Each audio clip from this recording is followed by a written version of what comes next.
He's dealing with moms, but it's an admirable thing. He know it. I ain't telling him nothing he don't know, but I want to let him know I know it too.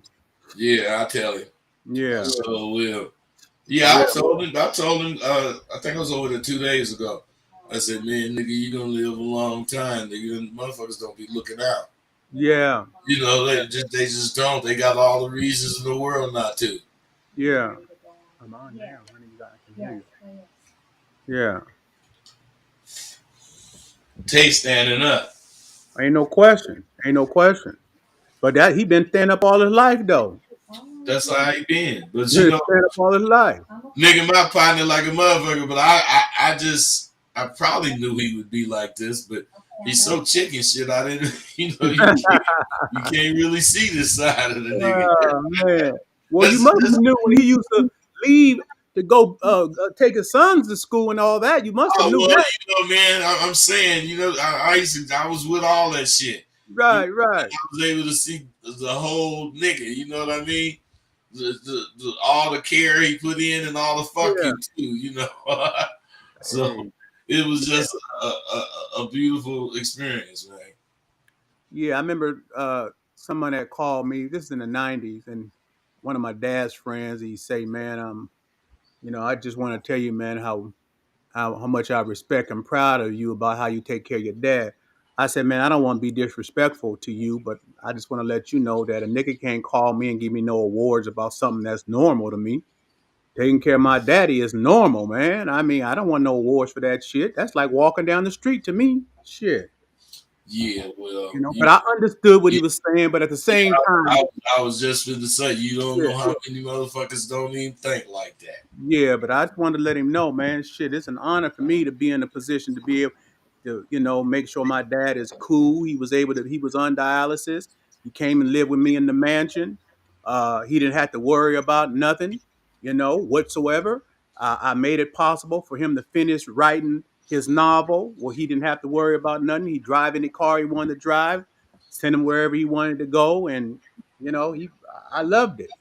I was in the game then. So he was enjoying living again through me with all the holes in the house and me and him. And it was a beautiful experience, man. Hey, I remember one time I used to tell dudes, I said, "Yeah, man, you don't understand, man. My dad is out the game." So I told him one time, I remember I was in Canada and they was giving me some problems in Canada. I had to leave, and and I had two bras with me at the time. I had to leave my car up there, I think, and then I had to come back and get it. But I was messed up, telling my dad. He said, "Come up over here." He had the house in Seattle and everything. And I said, "Okay, Dad, I'm on the way." I was like, "You guys don't know what it is about having a daddy up out the game." He was Yeah. like, "Come on over here, bring your game up over here. Just bring them everybody over here." I was like, "Man, it was an advantage, man." I was like, "Oh, I'm on my way, Dad." It's Hey, no explanations needed. done. I know. I understand. None whatsoever. Yeah, Yeah, that kind of stuff the motherfucker be missing. yeah, they all. But lately, guys been talking to me. I don't know what your guys be thinking Yeah, about, but I'm sure they dudes, so they got to be thinking about it too. So I'm just curious though if they really have an idea of what is actually attractive about a man, hmm and a lot of dudes won't even believe it. See, right. people like us, we really believe that getting our hair did every day, all that little stuff, being dressed, blah blah blah, matters. So what I'm saying is, for people like us, not only us, but for people like us, you know, we be dressed, and Right. we think the good looking lines on your beard and all that shit matters, Yeah, yeah. and but the women, I'm telling you, I have some of them on my show, and they be saying what really matter, because it's like dudes see a really really fine broad and just look at it. He don't really want to talk to her. He be scared, sort of. Right. Same with women. They see a really really fine dude. they be kind of scared. Now, what I'm saying is, I don't know if brothers know this, but they need to start thinking it. The Mm-hmm. regular looking guy got a lot more action than he think. Yes, indeed. He had even the slightly overweight guy. They take so much for granted, but it being the negative for them. They don't Right. think this. They don't think that. I couldn't. Man, women know you more realer. Is well, I don't know the rental car. They used to say Hertz was in first place and Avis was in second place, but Avis was a better company because second place try harder. So I'm saying at least that it even goes as far as to how you walk. You Mm-hmm. know, your gait, the way you step, if it's proportioned right, which people don't even realize there's a such thing as the proper gait as far as how wide your step should be when you walking for your Mm-hmm. size. Right. And all of that shit matters because when what are they gonna see when they far away from you and you walking? That's what they gonna see, the whole you. And if you one of them, dudes that walk bouncing on the ball of your foot, you look goofy and stuff, man. Right. That's Right. that shit. That shit is important to me. I don't know. Maybe some of your guys might have a thought or two on that, man, or you. Yeah, I want you to. I think it's a great subject about what a lot of women that I've been knowing and been around and being in the life and what I found uh, that they feel is attractive, right? And me and you both have talked about the main thing, which is confidence. I'll often tell people that um, it's never about a girl might look at a guy, a cute little guy or whatever, and she might have an interest or something, but that ain't gonna hold her. And I've often said it might be a guy who might not be as cute as that, and he gonna have 7 8 fine bad bras, and the average dude's wondering how the hell you have all these bras, because you don't understand the amount of confidence that the man has, and that it be that attractive female that he believes so much in himself that she believe it. Mm. You know how it is, but I ain't telling you nothing. Just for them out there. Uh, Yeah. yeah, We know plenty dudes in the game missing an plenty. arm, a leg, or an eye, or something. Yeah, Or been burnt up and shit in the fire, and all these faces and shit is fucked up. Them niggas, they got one thing, and they believe in themselves. please believe. Yes, They sir. believe in themselves. They ain't thinking about what's pretty or handsome, cause they be, Pretty Wayne. That Pretty Wayne. He had his mug was just burnt up. Mm-hmm. He was in the fire as a baby, and they had this graft skin and all that shit. And that shit never went away.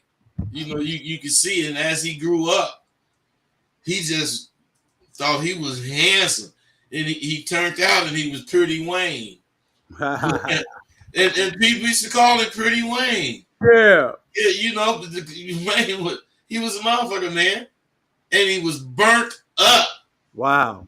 Yeah, but let me tell you, the brother, he used to dress nice because But see, I don't really want to talk about dudes like us because they really do the opposite of what I'm really finna be saying because Right. we do all of that shit, man. We wear jewelry, Right. we wear the fly shirts, we expect to be looked at, but it's for a different reason. Right. Right. It's for a totally different reason. Uh, Dudes, you know, today, I mean, everything means something other than them. They don't put no emphasis on themselves. They don't care how they walk. They don't care. Dre, I'm telling you, you'd be surprised at how many dudes don't know how to change a flat tire on a car. Right. Right. I mean, just regular dude shit, man. Right. Right. Regular shit that make you attractive. to visit because they fucking want to see that shit. Hey, I'm telling you, the flash, you don't need it, because I have learned and I have proof. Women like the average Joe looking type dude that got some on the ball, just Mm-hmm. like Fat Calvin. You remember Fat Calvin? Mm-hmm. Fat Calvin had twins and they cousins. It was five of them all. It was five of them all together. And Fat Calvin, they was all family. He said, "I got a family. Mm. Ain't nobody come between me because I'm Calvin Charles the Pino." He like 300 pounds, man. Just sitting down talking this shit. Man, it's really about what you say and how you say it. Mm-hmm. It's really about that, Dre. At least Yeah. I think it is. Because it represents so much to the female that's listening. Mm-hmm. When she listening to you and you make sense with what you're saying, plus your diction, in your grammar, all of this stuff is coming out right. That's a turn on to women. Yeah. That thug shit is all right, I guess, at a point. Yeah. But that ain't what bras be looking for, man. They be looking for dudes that really got substance. Yeah. And And I think then that's what we need to, learn how to have.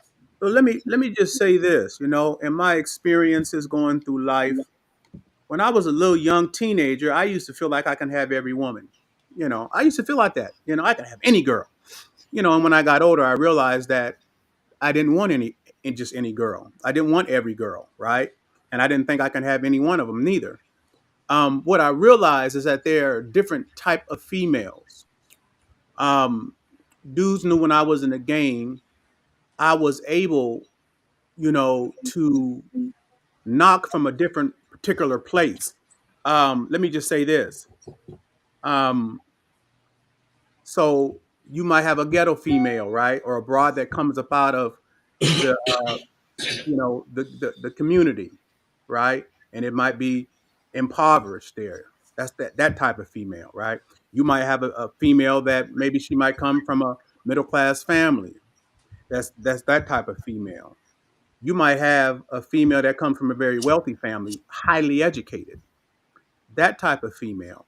And each one of those female requires something different. All of them don't require the same thing because each one of them different females have a different point of reference. There's a lot of females that could be straight gorgeous that comes out of the hood, out of the ghetto, but they have no self-esteem. Gorgeous, right? Just a gorgeous female, and you'll see her with just a regular ass dude in the hood, right? It's because she don't have no self-esteem about who she is. You might say, man, you might see a broad like that, and you might say a broad like this, you would see her, a rich looking broad, right? Who's well kept, and dudes come at her and want to give her shit because she's so beautiful. And you might see a broad like that that's beautiful like that in the ghetto that's doing the very opposite of what you see a broad like that would be coming from a different type of family. And that might be some confusing stuff to you because you'd be like, man, this girl is beautiful and she with this nigga here? I ain't talking about the pimping. I'm talking about average dude, average situation. You see it all the time and it's very confusing. Well, that's because of how she feel about herself. A person, I heard one time in a movie, and I've always kept this. I thought it was very deep many years ago. I forget what movie it was, but he said a person accepts what they believe they deserve, and I was like, that's very profound. A person accepts what they believe they deserve. So if you get a female, up out of an environment that has taught her what to deserve and what not to deserve, then you're gonna see her in them type of situations. They always used to say, that the Pacific Northwest and Portland and all these areas is good turnout spots, a broad to go. And they would say that broads in California, Not so much, not the same, even though you can knock some. But they said because a lot of dope boys used to take care of a lot of the females over there in California, they were more spoiled, right? But out here in the Pacific Northwest, bras was just ready to go, right? Because they didn't have that stuff around them all the time. So they was ready to go. And dudes would come from all over the country to Pacific Northwest, Portland, Seattle, Canada up there, and knock abroad because they'd be ready. And then when you go down to LA, it might be a little different. That's because the environment that she's in, right? And a lot of guys be catering to the broad differently. So it might take a little bit different to try to have her. But that's my experience. I've seen all different types, all different kinds. And I can tell you that I've never approached every situation the same way. Even though I was the same man, I didn't approach every situation the same way. The reason why, because dudes out the game were Renaissance men. We were well read, right? And so, what reading allowed me to do is to have a vocabulary and to have some experiences through reading. Like Richard Wright says, when he used to read when he was younger, it would take him away to different places, right? And have different experiences. And it gives you a broader vocabulary and it makes you more colorful in your experiences when you read.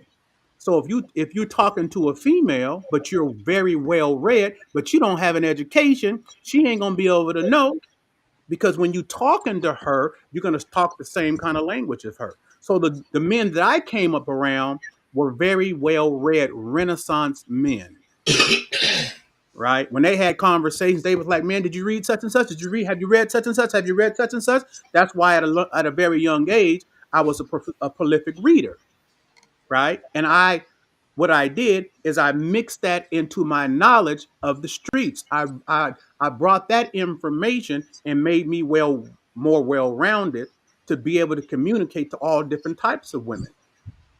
But you might just, got a ghetto mentality, and so you won't even be able to go into a particular country club because you don't have the lingo nor the disposition, how you carry yourself. So before you can even get in the door, they're gonna close the door on you because you telling on yourself, right? Because you haven't been well rounded. So I was very successful at knocking different type of females that a lot of dudes from the ghetto didn't have an opportunity to knock. The only opportunity they had if I knocked her first and put her down and niggas get at her. That was the opportunity. But those are some of my experiences that I learned. And it was exciting to me to get knowledge so that I can go talk and feel confident to talk to any female on any level. You think about that, bud? Well, I see that differently, but That's why I said what you think about it, because it's wonderful. I'm not, disagreeing, but I do know that, regardless of what level the bitch on, I don't particularly look at it like that. I, Mm-hmm. I look at Release it, your measure. Release your measure. yeah, I look at it that baby is either gonna understand me or not. If she don't, then I got to figure a way that's gonna be, conducive to how I am to Mm-hmm. get her to see, or I ain't fucking with her. Right. I mean, I didn't have all them bras you described. I had them all. Mm-hmm. Mm-hmm. I didn't have the rich bitch. I didn't have the poor bitch. I didn't have the ghetto bitch, the beautiful ghetto bitch. I didn't have the beautiful bra that lived on the kibbutz, Jewish bitch. Used to lift shit like men. I Mm-hmm. didn't have all them kind of bras, man. So to me, I just believe that since I know where I'm trying to go, if you want to come, cool. Because I ain't finna try to convince you. I don't have the time. But Right. as I'm saying that to her, the way I'm saying it, I'm convincing her. Mm-hmm. Mm-hmm. See, Mm-hmm. I might be saying I ain't really getting the fuck, but what I'm really doing is putting it down to make her come on. Right. Cause see, I didn't have them just be packed when I come back. Oh, meet me at 2 o'clock. Meet the bitch. I'm thinking I'm just finna pick the bitch up and talk to her and shit. She got all her shit right there. Talking about she ready to go. I didn't have to have him 3-4 times. Mm-hmm. DC, it was just a fact for me. Not just me and Tay. Tay used to knock way more than me.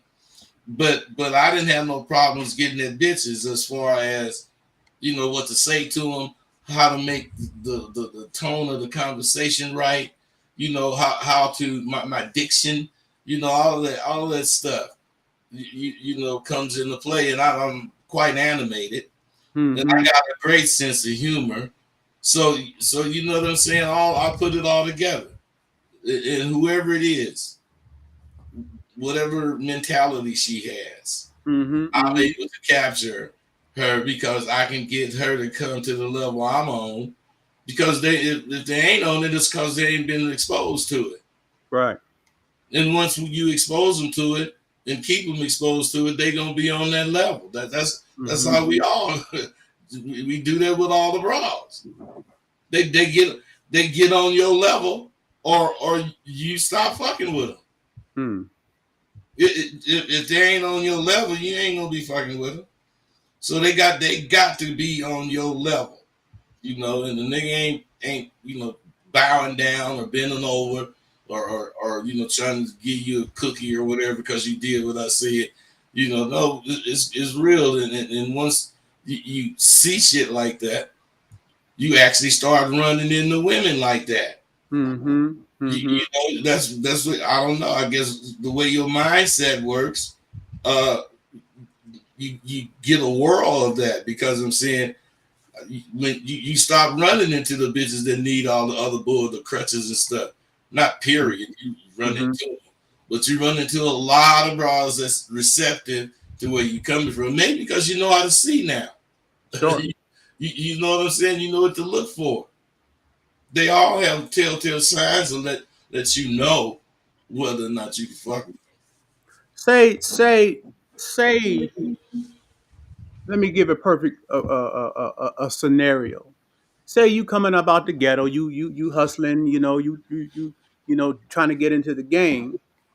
You got conversation to somebody, that you feel that is receptive to what you got to say, right? Say you go somewhere and you see a woman. She's riding in a Rolls Royce. She has everything already. She don't need no money because she got money, and she got everything in the world going for her. I would believe that the average dude coming out the ghetto that's hustling wouldn't know or have the conversation of what to say to her. What are you gonna say to her? Come go on the track? What you gonna say to a broad like that? I'm not gonna them. say that. I'm No, not gonna say nothing about no goddamn track. you But I you got you should conversations for the you broad outside of. Go ahead, bud. you shouldn't say none of that shit. You supposed to be you say well versed, but I'm just saying you're supposed to be well rounded or whatever words you want to use. You're supposed to be sharp enough to know that ain't the kind of conversation she want or That's she why I used said you to. got to go get some other information. That's why I said my advantage has been that from a young age, you know, how I was taught is about getting the information, not just about my dad. When I was young, he said, "Son, you know everything there is to know about this slick part of life," and he said, "That's good." He said, "But I want you to go learn how them white folks think. I want you to learn, read what they read, and I want you to understand." Right? He said, because communication runs the world. You know everything you know about the streets and the pimp. You got that, son. But you go learn about the people who run the world. Learn how they think. Learn what they are reading. Tap into that, and you will be unstoppable. And I did that. And because of that information that he gave me, when I got into police accountability and start talking to uh, uh, um, mayors and senators and people that people who ran the police departments and all this kind of stuff, because of all that I knew other than just the pimping, I was able to have a conversation and influence them to participate and help me in what I was doing, right? It was like the same thing, like I was on the street. It was just broader information because I wanted people to do what I needed them to do. So all I'm saying is that if you do not continue to invest in yourself to be bigger in your mind, to develop in your mind, then you're gonna limit yourself to the broad in that Rolls Royce. You ain't gonna have no action at her. Because what can you say? What are you going to say? And if you don't know what to say to her, you're gonna feel intimidated. She don't need no money. She got it. She don't need no job. She's very wealthy. What Dre, are you going to Dre, say? Dre, Mhm. Dre. You sound like you think I said something like, Not you. I'm talking to the people out there. oh, because I thought you was talking to me. I ain't No, said we no have shit. conversations because the people are on. And I'm asking them, if Go you ahead. don't develop, what are you going to do? Well, we talking to them, bud. That's exactly right. But you go about shit differently. Mm-hmm. People do. If you read books or whatever you do, some other motherfucker could listen to books. Some other motherfucker could hear shit Just and get put the information is what I'm saying. just Get some yeah, more put the shit information. together here. That's all, and you got to put it together and work with it. Mm-hmm. Information by itself does you no good. You got to doggone do something with the information. Apply the information. Yeah. Get it Yeah, first, though. yeah, you Got to get got it to get first. it. Yeah, you got to get it first. So I'm Yes. just saying that, you know, um, it's just like when I got abroad from Hawaii, we all been there, whatever. But perfect illustration. Somebody was talking to the broad. Somebody was telling me, "Oh man, um, yeah, man, I seen a nigga getting at your broad, man," and he said he started laughing. I said, "Why you start laughing?" He said, "Because the nigga was at your broad talking about, yeah, we gonna do this, bitch, I can take you to Hawaii and all that." And he said he told the nigga, the bitch is from Hawaii.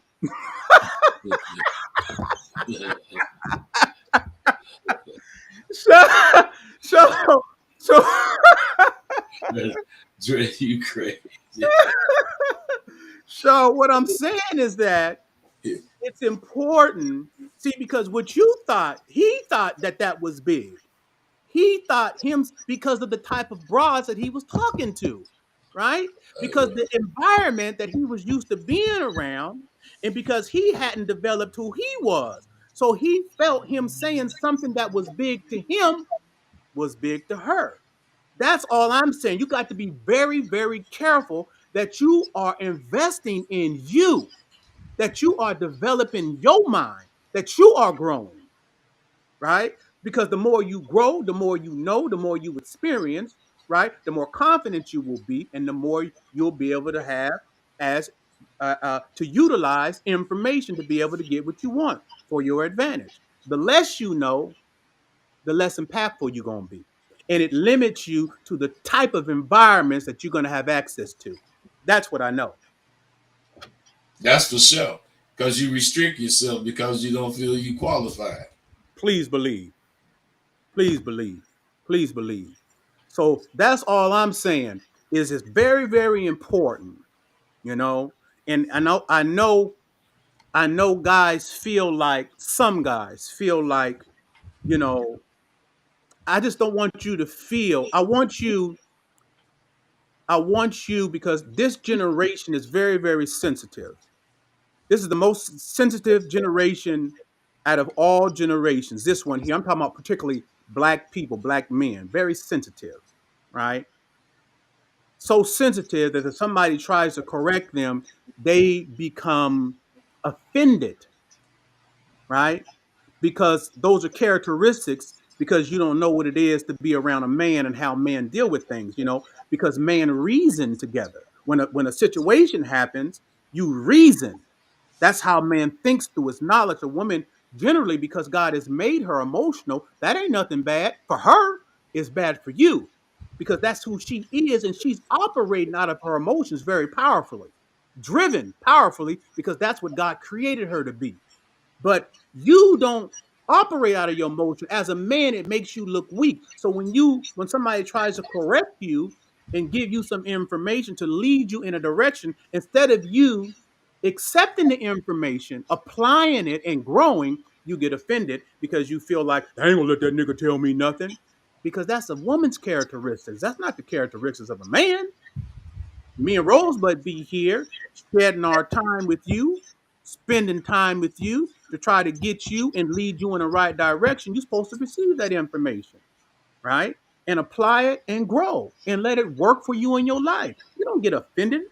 for the information, because if you are offended, I'm telling you that's a character flaw that needs to be corrected immediately. That also lets you know that what you're getting offended about is more true than you trying to admit. Mm-hmm. The truth hurts. Yeah, it does. Let's answer this one here. Do you believe you should date down instead of dating up? See, right there, I got a That's a, problem with that. I got a problem with that statement. For you to make a statement shows me where you feel you are. I've never felt, I would never say in my life, should I date down or date up? So you automatically done put the broad above you already. What you mean date up? I thought you was the up. See, I'm the up, and I just got to get the broad to understand that. Whatever level she's on, whether she's a broad in the Rolls Royce or a broad down in the ghetto, I got to get her to understand the benefits of having me as a man in her life. So I always go into a situation feeling I'm the up. If you go into a situation asking, should we date down or up, that lets me know you have a problem within yourself. Think about it, bud. I have never in my life even thought that. Mm-hmm. Now, for him to state that, not only do he think that about himself, that he ain't shit, he actually believe it. And this is one of the dudes that we really supposed to reach, because this dude hides in social events because he don't know what to say. Why? Because he don't know if he should be bigger than this bra or if he should stay littler than this bra. Because they already have a designation. He has no designation. He has no real identity.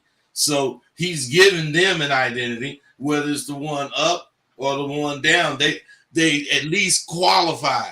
Mm, mm, He mm, ain't even in the game. He don't even think he's in the game. mm-hmm, mm-hmm. Now, whoever this is, oh godly savage beast, I dare you to come in. I dare you.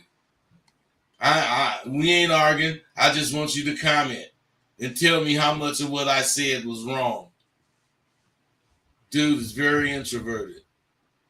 Okay, we got another one here. Um, how would you handle a situation when someone is dirty macking you in front of a woman? How would I handle a situation? Um, I need to first understand your idea of what you think dirty macking is, right? Because I don't know what you think that is. For me to speak on dirty mac, I don't know what you think dirty macking is. Dre, did you know Maurice Snyder? Uh-uh. Did you know Lil Dominic? I don't know them personally, but their names, yeah. Hey, dirty backing is when he talking about, man, when you know, a nigga talking to you like you ain't No, shit. I know what dirty macking is. I Oh yeah, want to know if he knows what is his idea of dirty macking. but see what the situation for this is the same for the last one. Mm-hmm. How can somebody dirty mac you in front of a broad? That shit you roll off you like goddamn water up against Exactly. the wall. I'm saying Exactly. you don't even pay attention to none of that kind of shit Right. because you got pimp niggas that's how they pimp. Try to Period. crack on you and see if they can get through your armor so you show so they can front you off. Oh nigga, look at you, man. I done brought you. You know, you don't even pay attention to that shit. That's Dirty right. macking. That's right. Hey, okay, Sean. What's Brooklyn Sean? What's up, loved one? I What's see. happening? Y'all can hear me? We can hear you. What's happening? Okay, okay. So I'm Brooklyn Sean from SWU. What's happening? Thanks for having me on. Now that brother who's talking about dating down and dating up, he's talking about how much she makes. You don't ever define yourself by how much you make and how much she makes. If you doing your thing and you know who you are, then y'all making that together. Even if you don't know her, by the time you start talking to her, if she's into you, y'all making that together. It don't matter how much she makes. Now SWU, it teaches you how to get knowledge of who you are. And that's where it all starts. You don't never know who you are. I don't care what you've been through. You don't never know who you are till you start your journey. SWU puts you the first couple of steps through that journey. It gets you a couple of, it knocks you a couple of times, and then you start really finding out who you are. You don't know who you are till the pressure comes on. So you asking that question about how much she makes and how much, she don't care about how much she makes. She don't care how much you make. She cares about how you can make her feel. How you could be an asset in her life. How you're an asset in your life. That's what's up. Chase, a lot of things that you chase, they'll start chasing you when you know who you are. And a lot of y'all sensitive that when the OGs try to teach you something, you start getting offended opposed to soaking some of it in. Things that you fail at, if you soak in some of the small pieces of the puzzle, it'll make you intelligent. It'll make you sharper. You'll start seeing things you never saw. That small investment that they asking you for, it'll help you make connections that you never saw before. It helped me connect. Hey, Sean, that's what's up, man. Yes, sir. Sean, you we can't hear you no more, Sean. Your thing went off. Hold on, bro. Hold on, Paul. Sean, can you talk, Sean? Let me hear you. He can't hear you either. We can't hear you no more, Sean. Your thing played out. But we thank you because what you said is proper. Hold on. Paul, what's up? Hey, what's happening? Hold on, Philip. Can you hear me? Yes, we can. What's going on with it? Yeah, that was me. I'm omniverted, but I started as introverted. Y'all know who I am, though. Mm-hmm. I respect everything all of y'all said. When I asked that question, I meant dating up, like how most people say, "Oh, a 10, a fine woman." Yeah, And you didn't mean money. You was talking about how fine the bitch is, if that's the case. It's all the same. yeah, Yeah. Paul, you saying that was you that asked that question? Yeah, that was him. yeah. So let me tell you a couple of things. Nigga, you got nuts. And they dragging on the ground. Hold on, Philip. Hold on. Hey, because you know the average motherfucker wouldn't have faded that. Yeah. They just wouldn't have faded it, Paul. They'd have Right. just let me say it. But your ass came on here and stood up. I love that, man. Yeah, but Paul, let me Word. say something to you. My What's that? statement remains the same. So whether you was thinking because she had some money or whether you was thinking how she looked, it's still the same. It don't change how you perceive who you are in the equation. That don't ever change. You don't Yeah, never. that's how we answered it from the get go. So Yeah, yeah, it's still the same. You don't yeah. change the equation of who you are. See, the man has to be stable. Let me just say this to you, and I'm gonna let Bud get in here after this. When I mentor people, they're always asking about, about the money that a female is want the security of money, and I said that's not what she wants. That's what you guys think, right? And I said, let me tell you this, man. If a woman has a man that she knows beyond a shadow of a doubt that he ain't gonna change on her under no circumstances, he gonna be who he is. That woman to get out of a Mercedes Benz and come be with you on the bus. It is stability, who you are. You stand consistent to who you are no matter what go on. That's what she needs. That's what a woman gravitates to. That's what a woman That's values 100. That's above 100. everything. So in the beginning when I said my statement to you doesn't change because it wasn't about the money, but it was about her beauty. You're changing. You are changing. You're saying it's different because she's fine, right? Somebody else might say it's different because she's rich. You can't never change because the thing that she's going to be attracted to is your stability, that you're going to be a man in season, out of season, and regardless of what the bitch look like, regardless of what she don't look like, regardless if she got some money, and regardless if she don't got no money, that ain't got nothing to do with who you are. You got to maintain being a man at all times. And that's the very thing that the broad's gonna be attracted to. Yeah, I respect that. I Yes, still sir. respect that. Yes, sir. Word. hey, Okay, Paul. All the love in the world. We go to the next subject. hey, Paul, you know me, man. I'm gonna call you out on shit. Yeah, You know, and that's just how I am. But you that's right. stood up, Paul. I love that. Hey, Philip, what's up with come it? here. What's up with you, gorgeous? What's What's up, up, loved one? gorgeous? Dre? What's up? What's up with y'all peas, man? I just All want to right.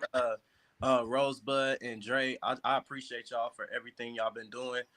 Dre, I found you through Simple to P. I was listening to him and he had introduced me to you, and I saw you in I don't know if it was American Pimp. It was the other one where you It was said you got American Pimp. the man first.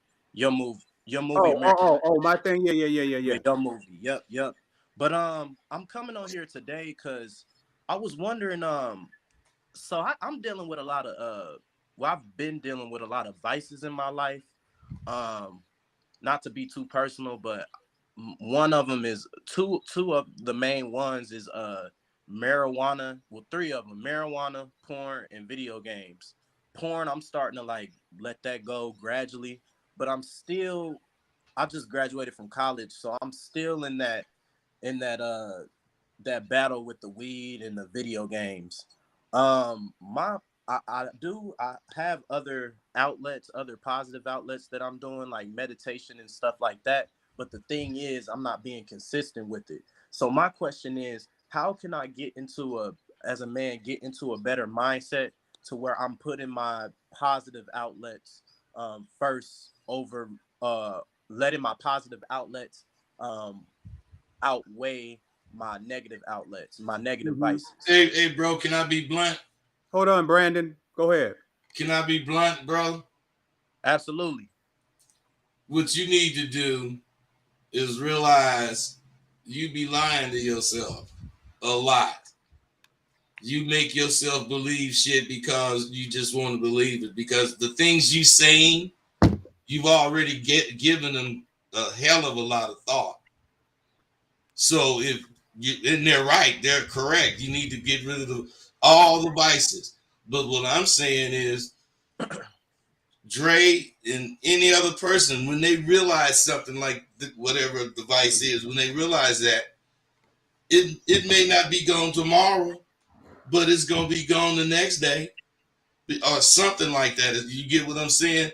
I'm saying you got to quit telling yourself you gonna do it, and you got to really do it. Let me say this to you, Philip. Congratulations on graduating from college.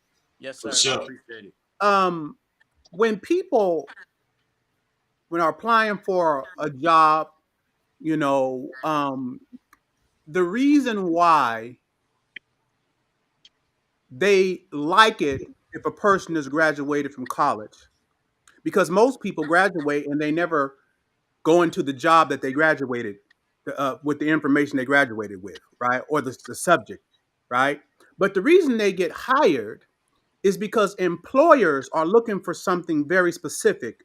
And I want to give you this and remind you if you knew. If you did not know, I want to give this to you as a fundamental principle. The reason why there's value in a college graduate is because it shows the employer that you can follow through. That's why employers like college graduates. You can follow through, right? So everything that you said, you already have the format to.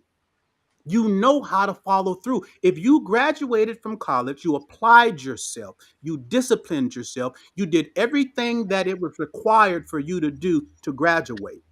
That follow through has given you value.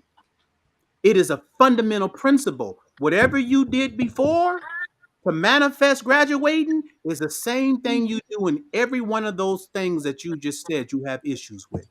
It's the same follow through. And the good thing about it is that you have it.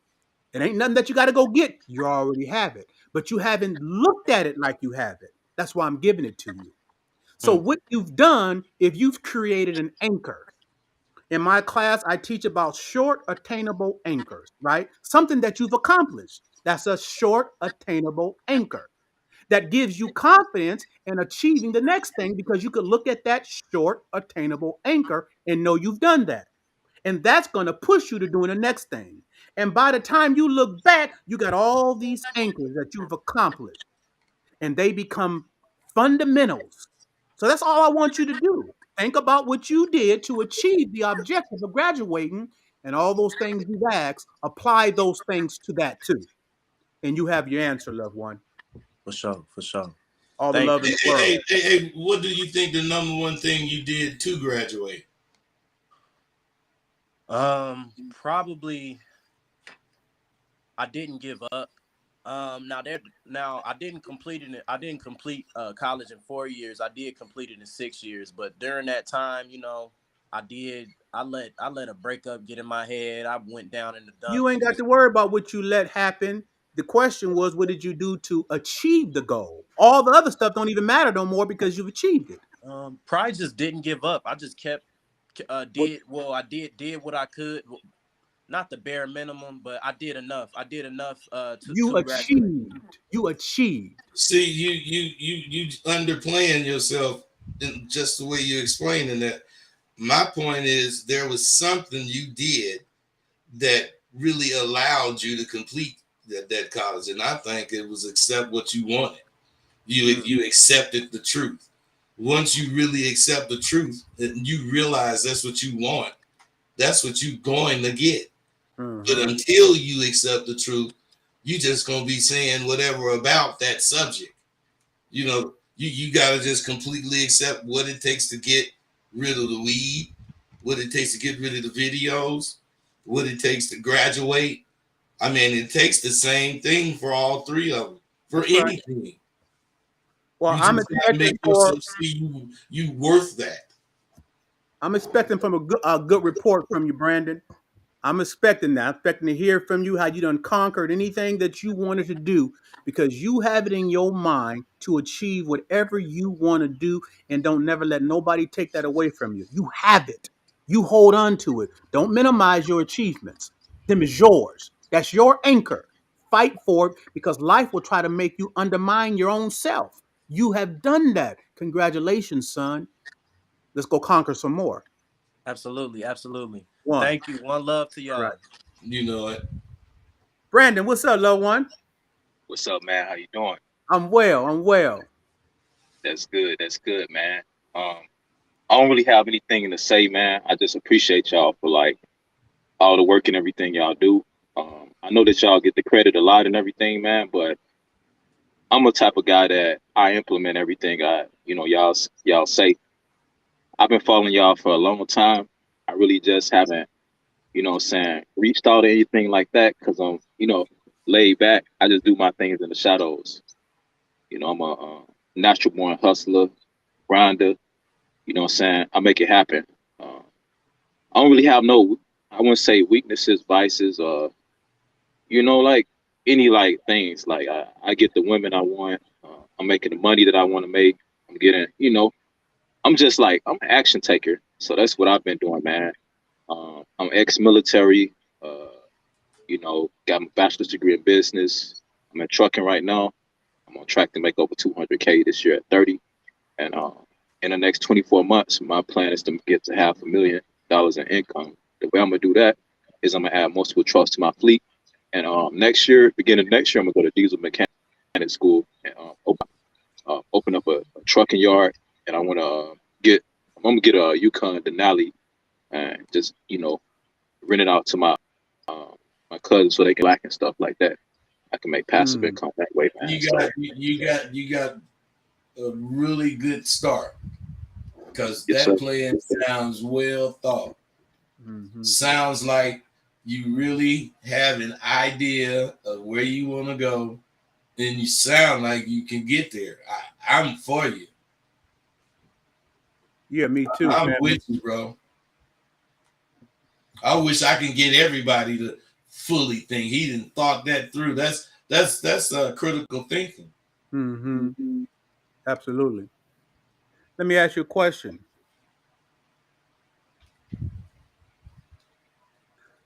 What's the worst thing in your life? What's the best thing in your life?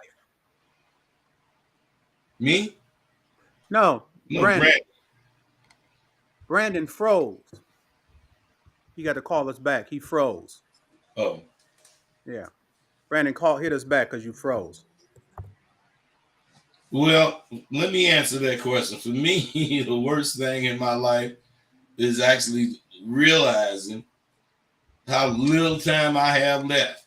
Okay. Mm. But the best thing in my life is realizing how much of the time I've used wisely. Mm. I've lived a long ass time. I got plenty partners that ain't here, you Mm. know, and I plan to be here a little longer. So I don't have a financial or any type of monetary bad or good thing, you know. So having my daughter is right up there, though. You know, being responsible for her really changed my life. Mm. Mm. It just did. It brought all the Clint Dixon. It brought my dad out of me. Shout out. That's what's up. Yeah. That's beautiful though, man. I appreciate that. I think the outside of the Most High, the best thing in my life is Dove, my wife. The worst thing in my life is, I think the worst thing in my life is simply um, my feeling about, you know, the state of black men today. I mean, that's really because something that I think about all the time. Why I do what I do. The state of black men is like the worst shit in my life right now. That's the worst shit in my life, man. And that's why I just really, you know, rally and do what I can and reach the remnant. Why I call my classes the remnant, because I feel responsible. I felt that the Most High has given me my information, and I can't just have the information without the responsibility. I got the information with the responsibility. So it's the heaviness of the responsibility to reach our people that weighs on me more than anything. And that's what I'm committed to do for the rest of my life. You know, that Hey, weighs on. you know what, man? It's just wonderful to hear you say that because, believe it or not, that I'm coming from the same perspective as Mm-hmm. far as I'm just really disappointed in the state of the dudes today Man, for different reasons, you right, know. But what I'm saying is that's my goal. That's what I'm doing. I'm making. I'm doing it the way I think to do it. You right, doing it the way you think to do it. absolutely. And what I'm saying is they both work, and Mm-hmm. the reason they both work is because we both are doing something.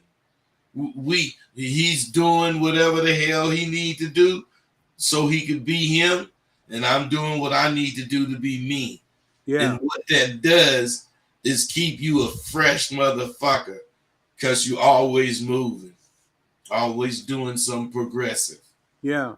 See, let me tell you one of the things that weigh on me is that all over the world, when somebody thinks about our people, man, they always look at our people as low budget and connivers and hate they women and kill their own selves, and that shit spreads around the world, man. And that's the perception of black men, right? On the most part, somebody that might never have ever.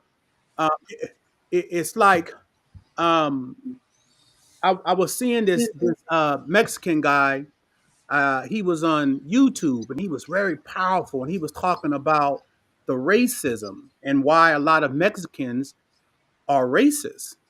And he was so honest and it was so beautiful, the information, how he broke it down. He talked about his grandmother and how his grandmother's so racist, and he be talking, telling his grandma, "Go, grandma, such and such and such and such." He said, "But what you don't realize is that through television and media, all day long, all they get in Mexico is the worst of black people. They show them the worst, they tell them the worst, so people are growing up being indoctrinated with the idea that media have perpetrated this idea and spread it." So he says it's not his grandma's fault. He don't like it, But that's all she's been taught all her life, shown all her life is how black people are, and they are this and they are that. And that's been something strategic that's been going on in this country for many, many of years. And I hate when we confirm that. I hate when we confirm that shit that they're showing about us. I hate that shit, which is why I use my life.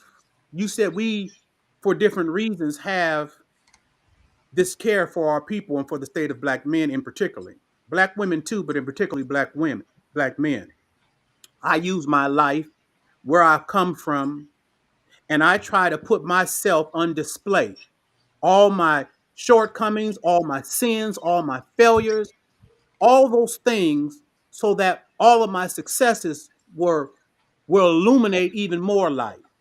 I want to let a young man know in the deepest parts of the ghetto, I was born from a pimp and a prostitute. I didn't have nothing.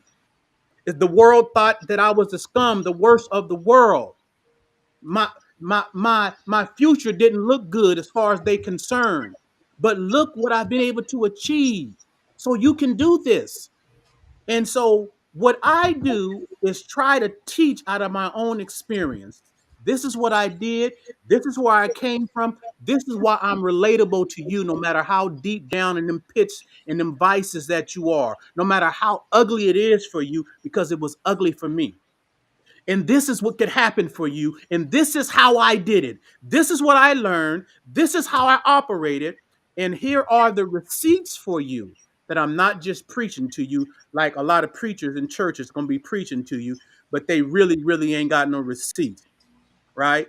So that's what I try to give out of my own experiences. I want to keep it 1,000 when I'm talking to brothers and sisters.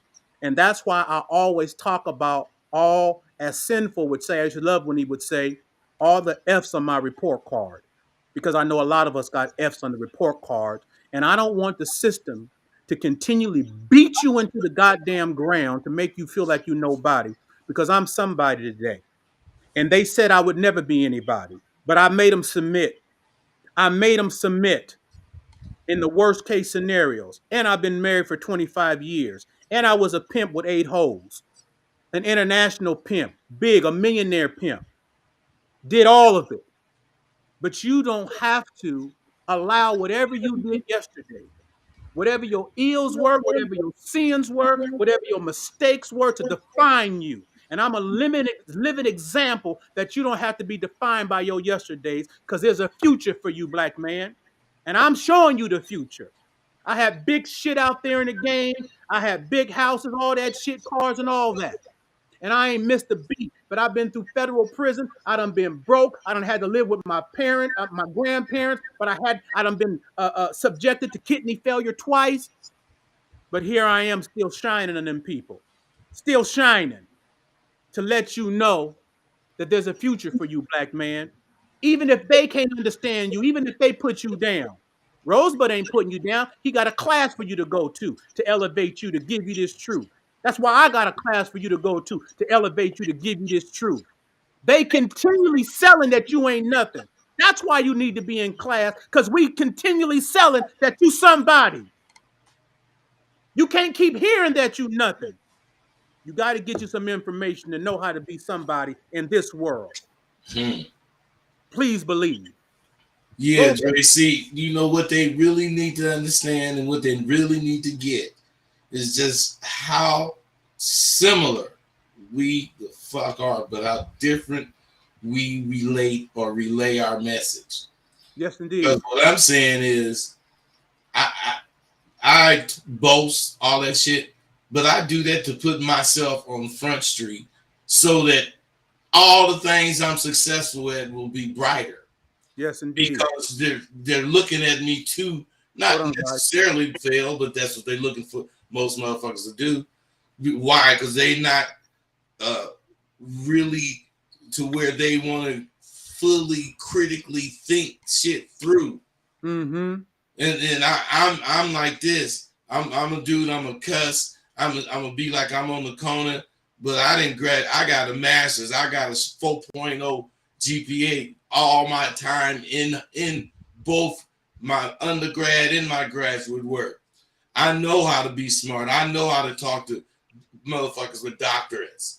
I know how to make them see me, but they respect what I'm doing. Yes, They indeed. see I'm one of them cats from the ghetto, but they see I ain't ghettoized. Yes, You sir. know, I'm not ghettoized. I can live across the street from you, baby. Yeah. Yes, indeed. Hey. We got Brandon back. What's up, Brandon? Hey, how you doing? How you doing? What's going on? Hold Yeah, on. I'm sorry about that. My phone, like I was like walking today, You good? doing You good? steps and stuff. Power had went, You good? Completely. Yeah, Yeah. I just Hold wanted to on, say that Hassan. yeah, consistency, dedication, and perseverance is everything. You know what I'm saying? Mm-hmm. Without that, we can't be successful. And I'm living proof of it. You know what I'm saying? Like I can relate to Mr. Dre's, conversation in regards to his family because my mom died when I was 7 years old.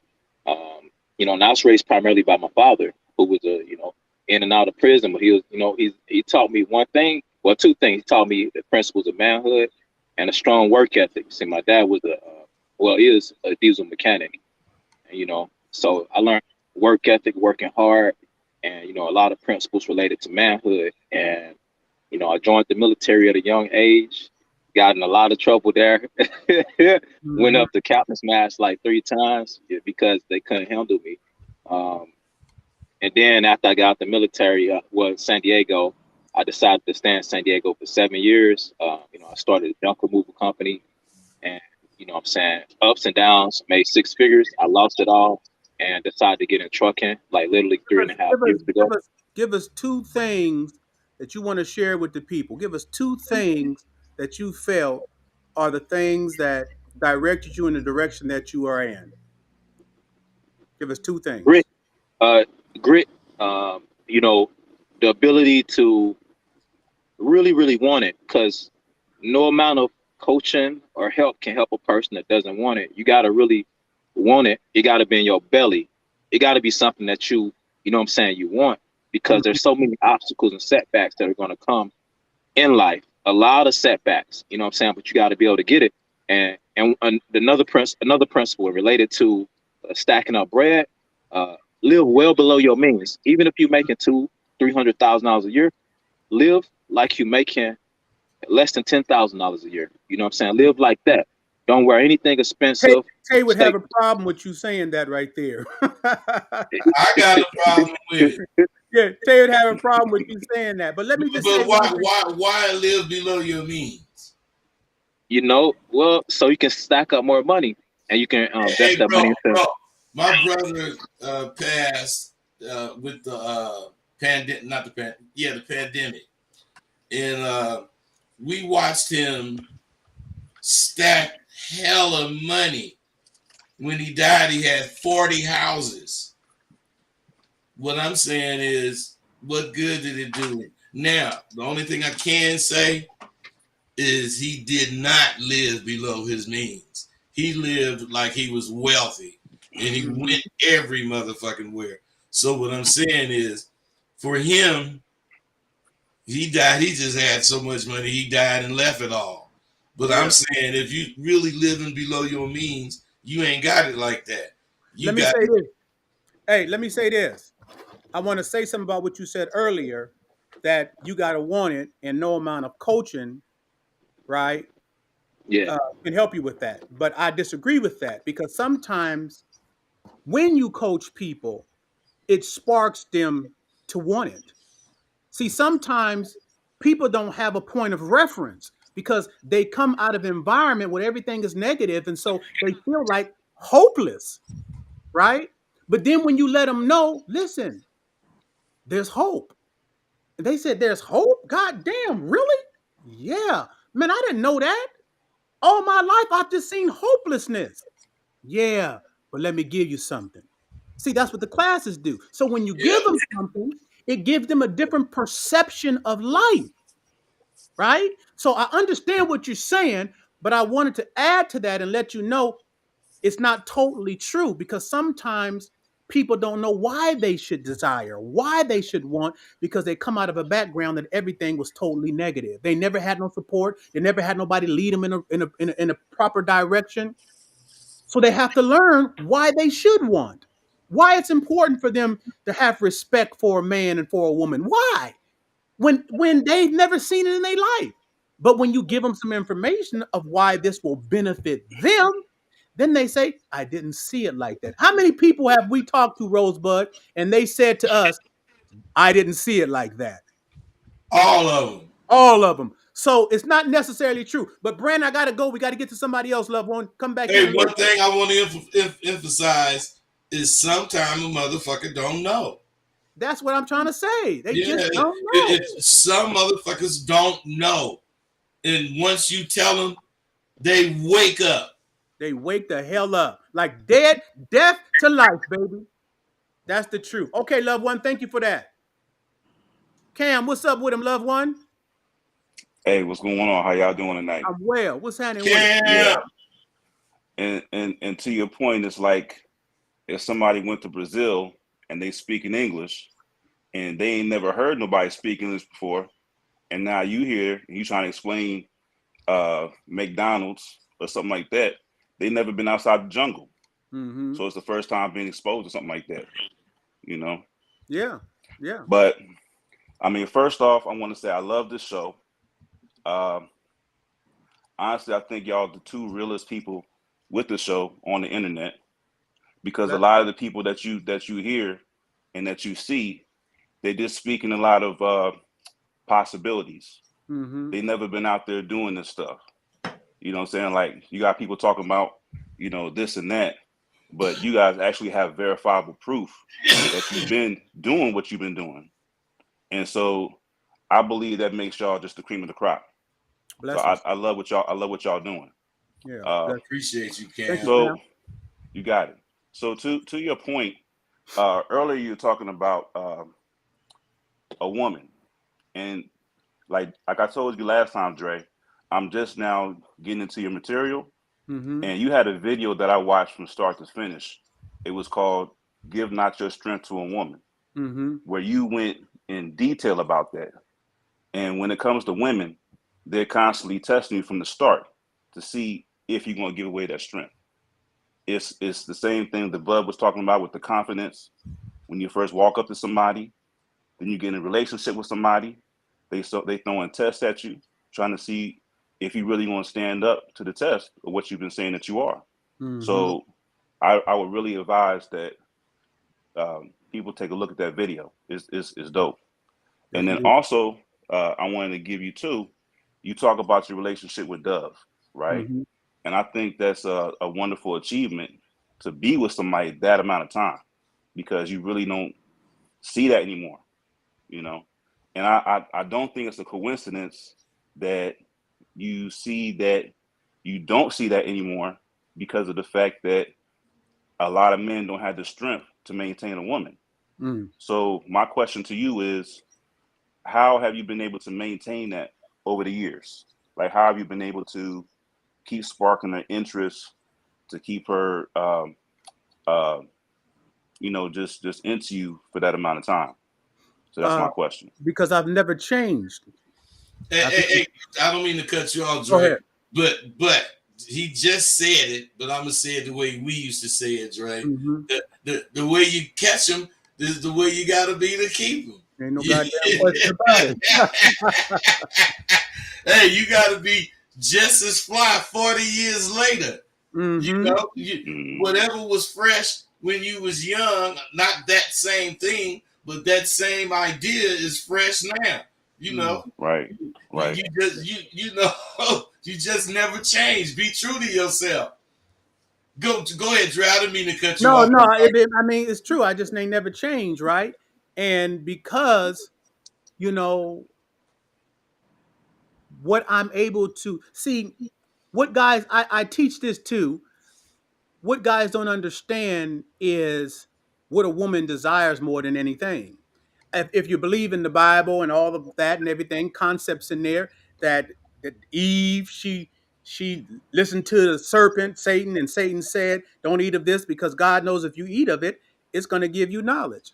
So everything is predicated upon knowledge. She wanted knowledge. She wanted knowledge. Dudes think Right. it's muscle guy. He got muscles or he's cute and all that. No, the greatest thing is knowledge. They're talking about Marilyn Monroe, how she was so attracted to Einstein. Knowledge. Right. So I have so much information that I'm able to continually give her, and she feeds off of my brilliance, my knowledge, and I've never changed. She feeds off of it. In the beginning, if you heard me, I was telling people, black men in particularly, constantly invest into yourself, right? Right. Constantly invest, eat knowledge, eat, because it's the Hmm. things that you eat that you're going to have to feed. Right. Right. Right? So I've eaten so much since a youngster, and I've just been feeding it what I've been eating. And she's I been got you. eating now. And then when she eats, what does she do? She just feeds what she's been eating. And it's a process on and on and on and on and on. And everybody is satisfied with their meal. The best way I can put it, loved one. I got you, brother. Appreciate it. All love, Cam. One. Drip God, what's up with him? What's up, Dre? What up, Rosebud? Hey, What's What's man, I up, up, man? man? appreciate y'all so much. I've been a fan for like many, many years. You know, I've been watching y'all since like 2013.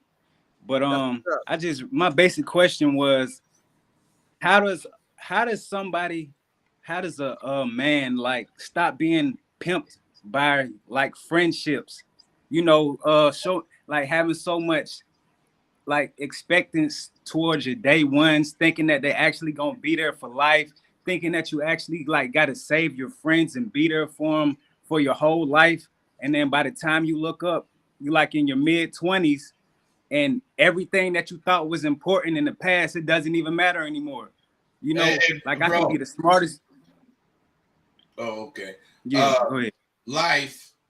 You're explaining life for one thing, and just the importance that you got from, let's say, your partner that you thought was going to be there forever because you met him when y'all was in kindergarten and y'all been kicking it, and you didn't already graduated, and then whatever, something happened. See, you're supposed to treasure that feeling you got, and you supposed to want to get it again with whoever, but you're supposed to let it go after it's gone, man, because you can't trip. Nothing's gonna work out unless it does. That's how I think. And the only way it's gonna work out is if I constantly fuck with it to keep it going at its ultimate way to go. You understand what I'm saying? Right. And I absolutely do. And one thing I just had to really work on was forgiving myself, because I gave so many opportunities to my friends. I basically did everything for them, held their hands. I was really successful in the music industry. I was taking my friends who didn't even have anything to do with music to radio stations, backstage concerts, everything, having them meeting celebrities. And I realized over the years I didn't get not one thank you. I didn't get one thank you. And me personally, I'm the type of person to thank a person just for the little smallest thing they do. And it kind of hurts later on down, just realizing that a lot of people were just almost like using me, you know. And and another thing too, I don't think a lot of men was like taught that how to give appreciation, taught how to say thank you. You know, they wasn't taught how to call somebody and say, "Hey, bro, I was just thinking about you. You know, hope everything's good with you." I used to be that friend, you know, and I feel like I've been pimped by relationships Hey, over the hey man, years. But still be that dude. Still be that dude, man. That dude is valuable. But you got to surround yourself with people that appreciates the value you have, man. You can't be around people that don't appreciate it. You asking for what you're getting. You Man, let know, me say this to you, young fella. My dad said something to me, I'm going to say to you. He said, Andre, sometimes you're going to be more friend to people than they're going to be to you. Sometimes you're going to be more friend to people than they're going to be to you. What that did to me is it made me understand who I was, right? I teach about this too in class. I've said this on some of my videos too. I said, I'm a giver, just like you. You're a giver, right? And the only time I had a real back and forth with my father, because I never cursed him, I never yelled at him and nothing. But the only time I had a real back and forth with my father is because when I went to prison, before I went to prison, I had helped a lot of people. And sometimes I'd be out of town and I'll tell my dad to go get the money and go send it to some people that was in some need. And when I got into a jam, he went back to a lot of those people to ask for help and they didn't help me. So when I got out of the joint, I was still cordial to a lot of those people. And my dad was upset with me about that. And I said, Dad, let me tell you something, Dad. I said, I knew who they were when I gave to them. I didn't give to them because I expected them to give back to me if I was in need. I said, I gave because I'm a giver. And I said what I want you to take. When I give, I'm not attached to the outcome. I give and I release it. And then it has no bearings on me. See, you are attached to the outcome, so it's affecting you. You can't be attached to the outcome. You got to recognize who you are. The beauty of the world is givers. It's better to give than to receive. But you are attached to the outcome, right? I told my dad, you expecting them people to be like you, but they would have had to walk in your shoes, travel your path, and understand what you understand. They would have had to go through the exact same thing you've gone through in all your life. You expecting them people to be the beauty of who you are, and you're gonna be disappointed all day of your life, Dad. Right? So I give and release. I'm not attached to the outcome because that's who I am. They could be whoever they are, but they ain't gonna change me. Don't let them change you. Right? Right. You shouldn't feel like you feel. You only feel like that Thank because you're attached to the outcome. Release Yeah. that. See, Dre say he ain't attached to the thank outcome. I say if I loan a person some money, I don't expect it back. I mean, I really don't loan money. If I give it to them, it's because I got it to give. You know, Yes, indeed. if they give it back, fine. But about me remembering it, I ain't gonna remember that shit. That's money. I detach myself from that shit. And you, he's totally right, man. You know, you beating yourself up because of how good you realize you are. Yeah, Don't release do that that, shit. man. My dad told me, son, thank the only way to keep from being small is to be big. And just make sure you choose your friends. Really choose them. Don't let them choose you. Yeah. Choose your friends, man. You choose You the keep ones that shining. show you respect. Yeah, just keep shining, man. And like I said, you fix that little thing inside of you, gonna be cool. Yeah. You can pass to It the ain't, outcome. it ain't big. It ain't big. Yeah. It's just thank you. you I really just such a appreciate good y'all. guy. You can't even be hard on yourself. Love you, young drip That's God. right. Keep shining, Thank loved y'all, one. man. God bless, Okay. man. Blessings, Right loved on. one. Love. Right on, bro. That's Yeah. what's up. Beautiful, beautiful. Yeah, man. This what we do. This what we do, man. You know, Rosebud, I let them think know how to get at you, man. Because huh? let them know how to reach you. Get into class. We got it. We can't never pass that up. Yeah, okay, man. You right about that. You guys know askrosebud at gmail.com. That's my email. Rosebudtheauthor.com. That's my site with all my shit.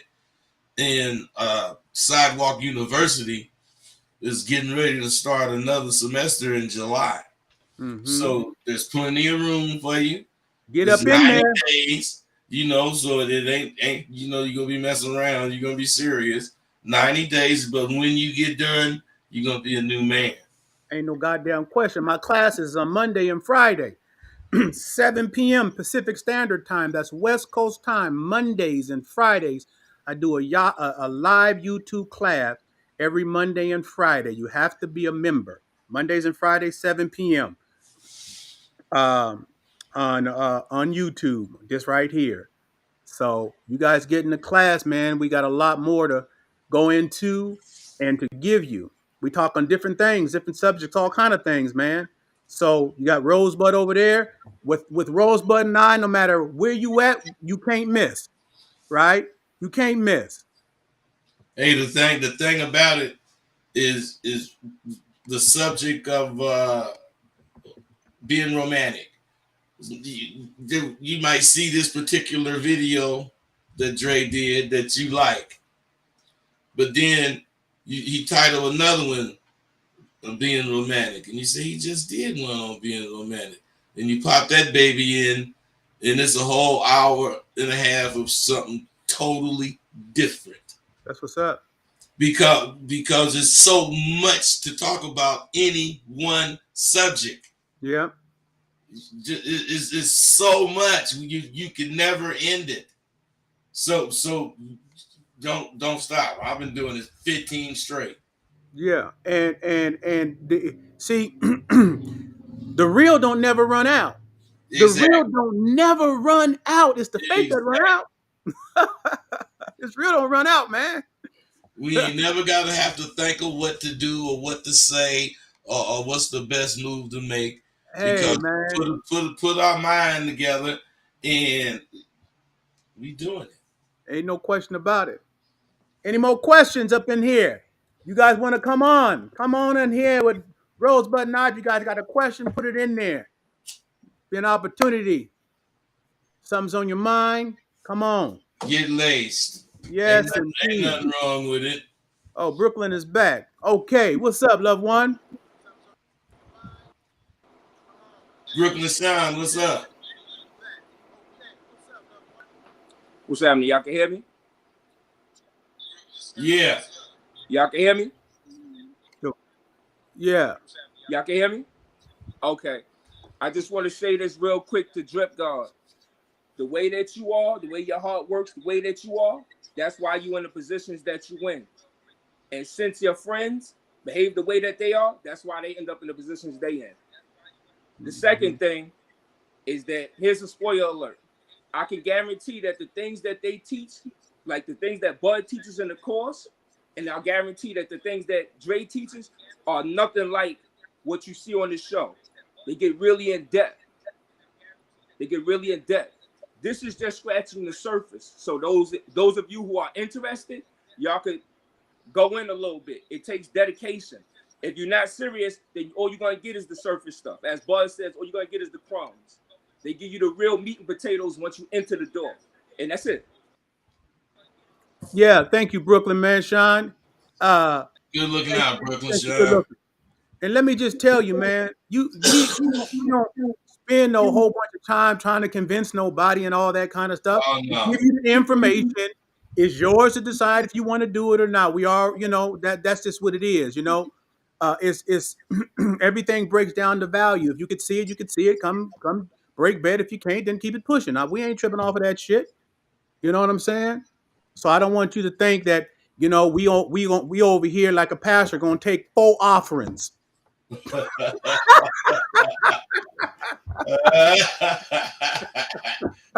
You are. Hey, see, this is what you guys don't understand about being a man. This motherfucker can make jokes. Really. Right. Well, where you crack up at him. For real. Yeah, man. Let me see. Melvin, what's up? Then Jonathan. You in the dark. We can't. Melvin, you must be in the car. But we can't hear you, loved one. I can hear you moving, but I can't hear your voice.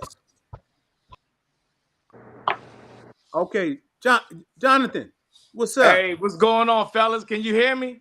Yes, we can hear you well. I just wanted to say that there's power in mentorship, right? Yeah. So, brothers, if you take the time to invest in yourself, to actually acquire some new information, because you can't keep doing the same thing over and over and over again, thinking you're going to get a different result. Them same words that you lose last week that got you no play when you went out ain't going to get you no play the next week that you go out. But you could use them same words differently and get some action. But you got to have some instruction, Yeah. and don't think less of yourself for needing instruction, because I realized that there was no circle in my crew that wasn't promoting lower versions of manhood now that I understand what real manhood is. I didn't have a shot. I'm 47. In my 20s and 30s, I didn't have a shot. My whole neighborhood was groomed for, man, for lack of a better word, we were just tricks. We was just happy tricks. You know what I mean? But once I understood what manhood was, I realized that I needed principles and boundaries and discipline and all these different things. I learned this by getting a mentor. So what you get when you join the remnant, what you get when you join the SWU, become a go-getter, what you get is an opportunity to learn something. And if you got any nuts, you go outside and you'll do something. And then you'll learn something else. Then you'll come back and share it with your mentor, and he'll scold you. And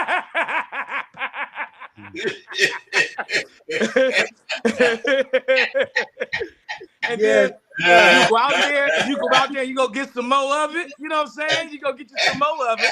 You know, you go out there and get you some more of it, and then you'll learn some more. And the more you do that, you'll gain confidence and trust in your own thoughts, because you will actually one have of the some things experience. is this. One of the things is this. One of the things is this. Is I'm gonna have to turn your yeah. Hold on, I gotta turn your mic down. Devin, the mic is like real high. I'm gonna have to turn you down, fam. Don't worry about it, I got you. So one of the things is this, man. Like Jonathan said, he said something I want you guys to listen to. Now bring your whole mind, okay? He said the words that you used that didn't work for you are not gonna work for you next week. They ain't gonna never work for you. Because what we teach you is it's not the word, it's the man delivering the words. You got to first know who you are. See, when it's coming from who you are, there is a convincing mechanism to it, right? In sales, they have this saying in sales that I'm sold myself, right? If you're selling a product to somebody and you're not sold off the product yourself, when you go try to sell it to somebody, they gonna feel that you ain't sold. They gonna feel it. But when you sold off the product, they gonna feel that you sold. And it's the fact that you sold off the product. It's not even the product.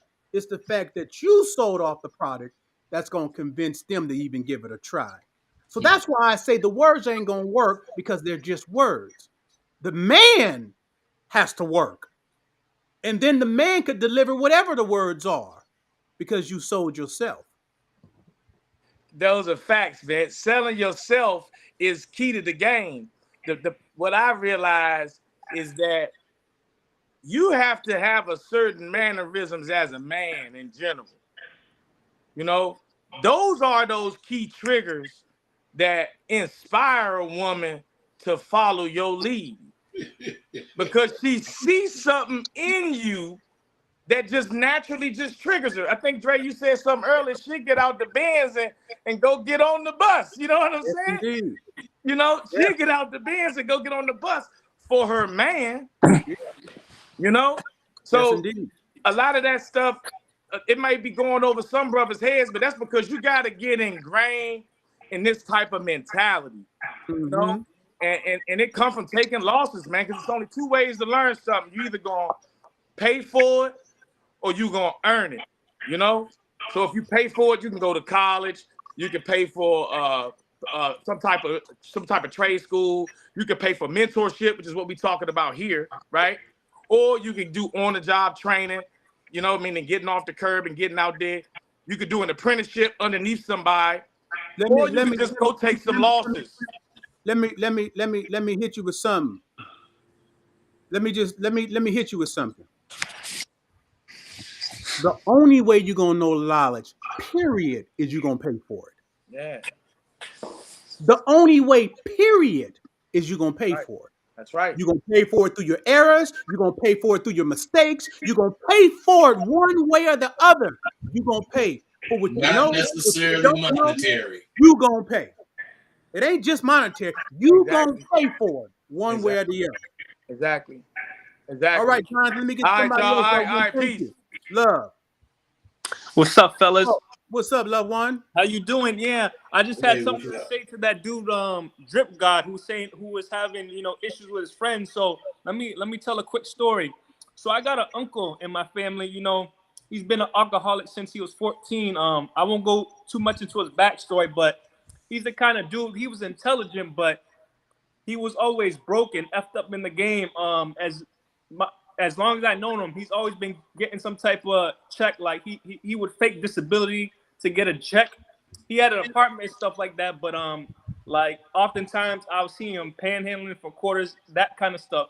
He'd Yeah, always make every excuse in the book of why he couldn't make any bread, why he couldn't take care of his children. He got 3 children, never did nothing for them. It was the white man is this, is right. that. The third, I was a boy coming up, and so I was just a boy, so I couldn't really say anything to him. But to make a long story short, a few years back, I had started my business. The same uncle, he did some time in the joint. He came out. He was homeless for a while, for about 6 months. That kind of stuff. I went to go see him because I was doing well now. You know what I'm saying? When I was there, when I was talking with him, I hadn't seen him in like 5 years. I was telling him about how I was doing. He asked me for $200, and I said, instead of me giving him $200, why don't I help him start a business? You know what I'm saying? I said, with what I know right now, I can have him making 5 figures a month. Within 6 months, I'll even front him the money to start his business. He don't got to pay me back. I'll take care of him.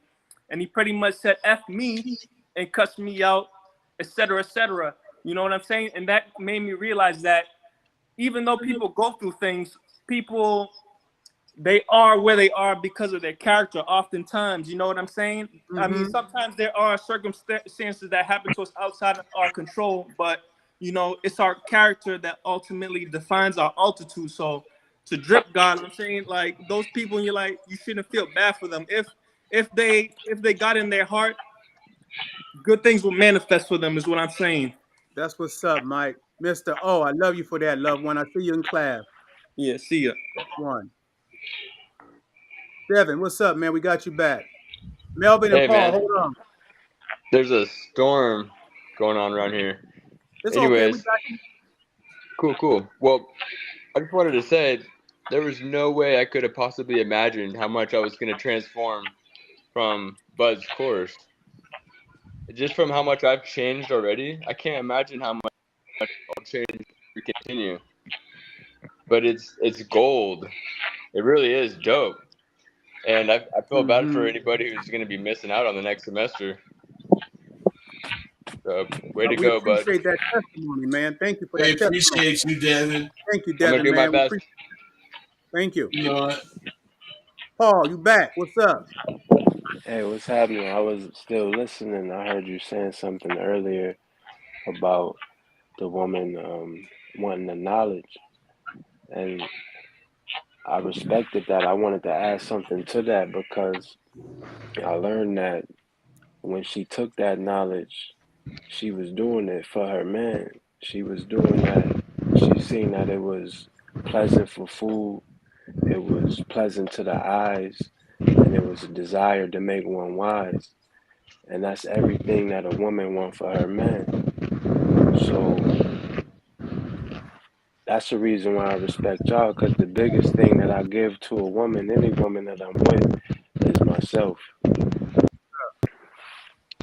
We appreciate that, loved one.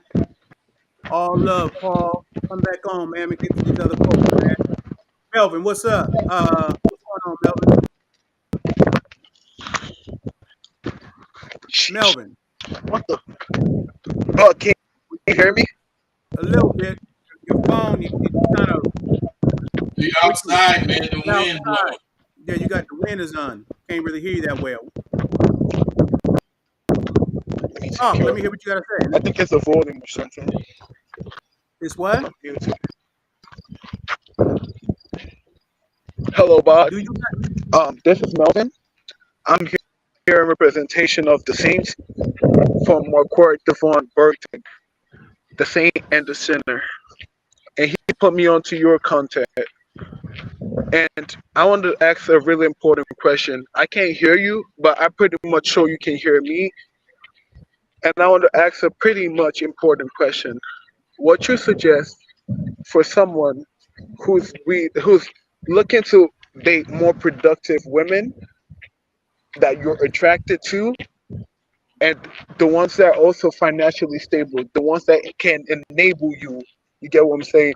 The ones that can present you with opportunities, the ones that are aligned with your values and are able to connect you to people with value, like birds of the Okay, same feather.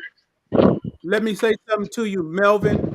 That's the wrong messaging right there because you have placed yourself in a minor position. Because what you said is that how do I connect with a woman that can do place me, make me meet other people, enhance me, yada yada yada yada yada. Or to meet a woman that's on a different scale or whatever, whatever, whatever. It's kind of like the other guy that said something. You're already minimizing yourself. So a woman that you consider to be on that level would not be attracted to a man who don't know who he is, right? See, how I'm address a woman like that is I don't really care about what you have. I have something. I'm not worried about what you have, but I'm concerned about what you don't have because you ain't never been in the presence of a man. So you've never learned how to value a man, right? And it's not that I'm going to say that to her. There's going to be some dispositions about who I am. She's going to see some things about me, right? And she's going to identify those things as something different. And those things that she identifies something different in me is going to bring value in her eyes to me. And she's going to wonder, what is that? And I'm going to say, simply, you in the presence of a man. You've had a lot of males that you've been with in your life that have been impressed probably by the things that you have and all that shit. But I understand the value of a man. A value of a man is the biggest commodity of a world. It's so valuable that God said the only reason he made us was for his pleasure. I'm so valuable that God only created mankind, me, for his pleasure. You know what I'm saying? So I'm just saying that not to be religious, but to make you understand how you should already be feeling about yourself. So if you approaching a woman and you looking for her to advance you, you ain't gonna catch that woman. You have to build yourself, like I was saying in the beginning. You got some work to do. You All, got to all become something bigger. most of the dudes have the same problem, man. They just undervalue themselves. Big They time. they just don't have any principles, no boundaries. Hey, So Mel, you got to go. they don't think they shit. Yeah, go Michael ahead. West. Go ahead, Bud, because his thing was so noisy I couldn't hear. Oh, okay. Well, I was just, they just always have undervalued themselves, and it is really bad now because I think I ain't gonna blame it on the mothers, but I'm telling you, they just put a lot of emphasis on these dudes giving in to what women think as they was kids growing up. You Damn, know, and they just really they don't think they worth shit. they You, don't, man. It's you horrible. got, but if they start, like I tell them, with the truth, being honest with themselves about every goddamn thing, then their place by it just comes automatically. By the third semester, you just really think a lot of yourself because That's of what what's you've up. been doing. Yeah, man. That's what's up. Y'all getting to the classes fast. Michael, what's up, boy?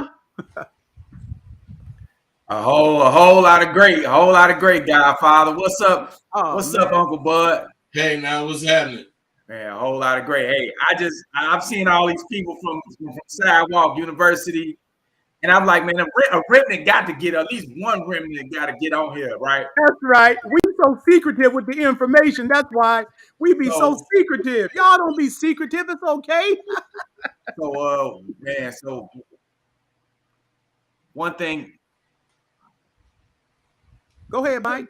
Okay, wait. One thing I want to say is, man, first thing, thank the both of y'all. Number two, man, like I put in the chat last night, I'm still ain't ready made. I've been in the class since January, but I do apply the stuff, man. I had a conversation with a lady. and I had changed my mind about, taking her to the White Sox game with me Friday. And I had, after a while, I did a bit of analyzing, but then I sat on the back porch, went outside, and I did this about 4-5 times. I did it because I wanted to do it. That's right. I did it because I wanted to do it. Come on, man. And woo. I'm just the type of guy that stuff have to just sink in, and then at the right moment, it's like, okay, I can.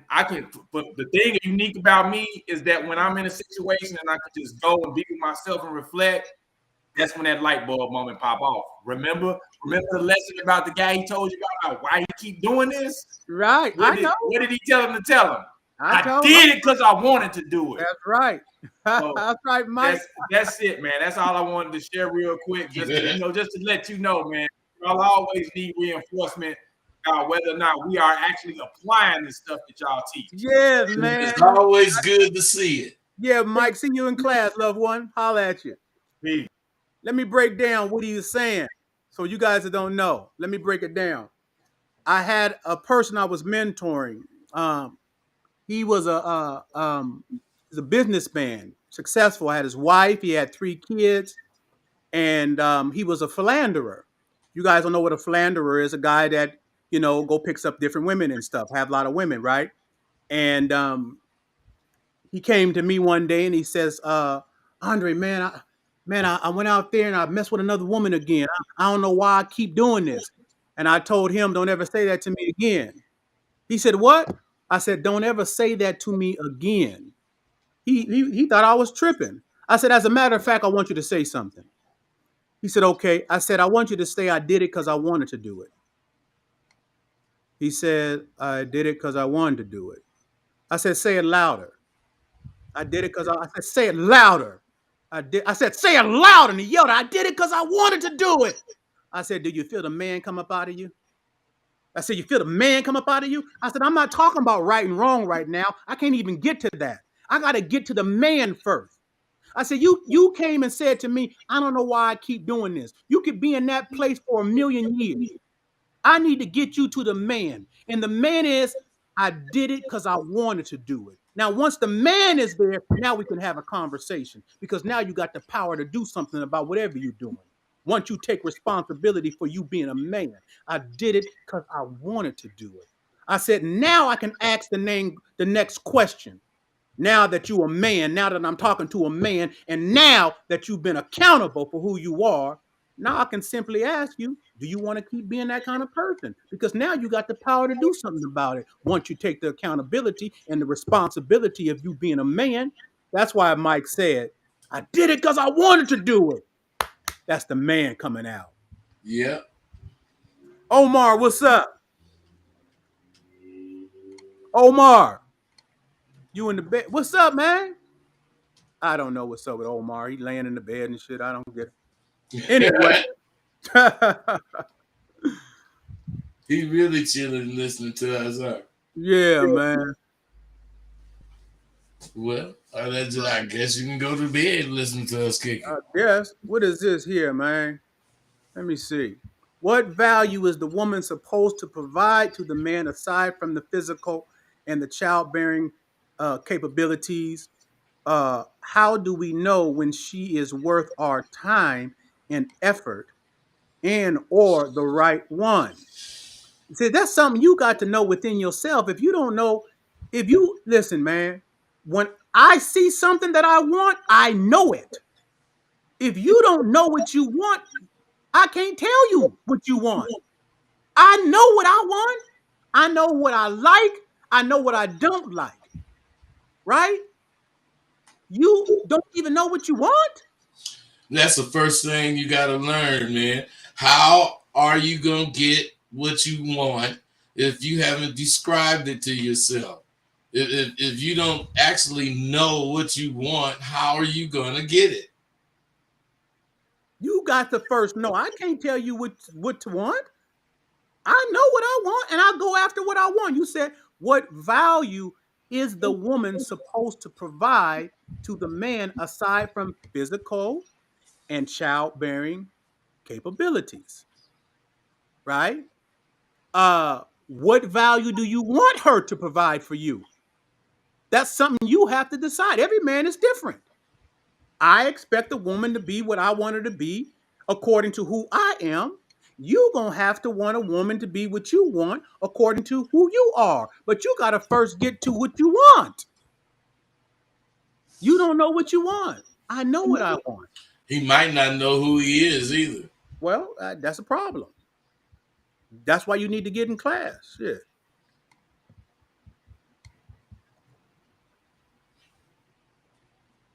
Yeah, you got to get in class, man. I know we be on here and you guys come on, and I know how guys think. I can go get some free game from Rosebud and Dre, and this game to be had.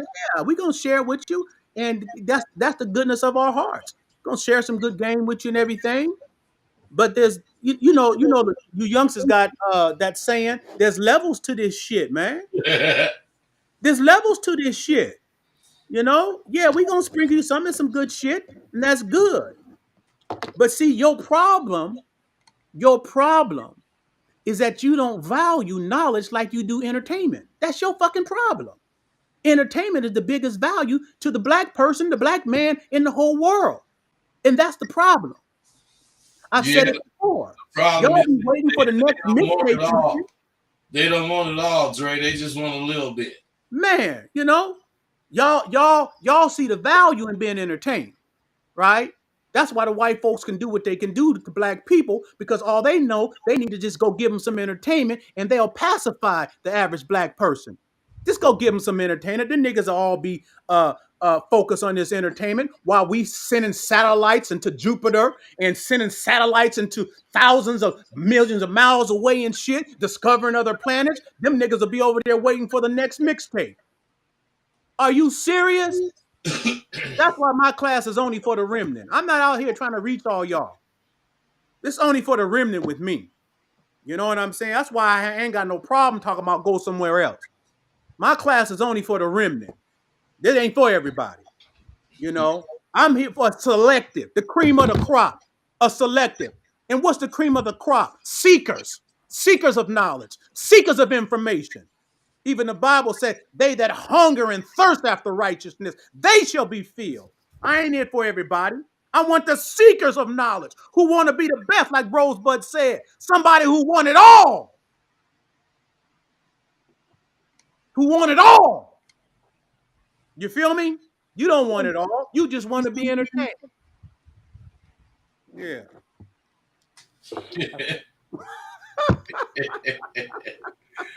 Yeah, I imagine how I can imagine how your classes be, bro. Hey, bud. All we trying to do is want the black man to be the black man, man. That's all we want.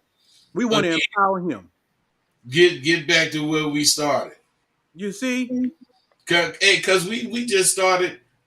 Whatever it is, we gonna overcome it. Whatever it is, we gonna figure out how to do it. Yeah. And I'm telling you, man, when come around my time, all we did was wanted to be a man according to how the dudes that were men said. We didn't listen to no women talking about how to be a man, because they're going to tell you how to be a punk. Man. And then come a time where it's all women raising the boys. Yeah. Tell them how to be a punk. You got to give her respect. She don't even respect herself, mama. How I'm gonna give her respect. And y'all see that Mike said, man, he wanted somebody from the remnant to come on, because my people, the remnant, they know they got secrets. They don't want to share with you niggas, man. They know they got secrets. They got something priceless. They don't niggas want to share with you niggas. That's why when people come on, Bud tell them, all right, don't give it away. Don't give the shit away. You can tell them to get in the class, but don't give the shit away. You had to pay for it. Don't give it away. You see what I'm saying? This shit is powerful. For real. My folks know they got something powerful. The secrets to life. Living this shit. Applying it, conquering. I'm not teaching you how to get along in life. I don't just get along in my life. I want to conquer everything. I want to have dominion over every area of my life. That's why every area of my life looks like me. Powerful and successful. Every area. From my woman, from my family, from my household, and to everything else that's affiliated with me. Yeah, nigga, that's the receipts. Nigga.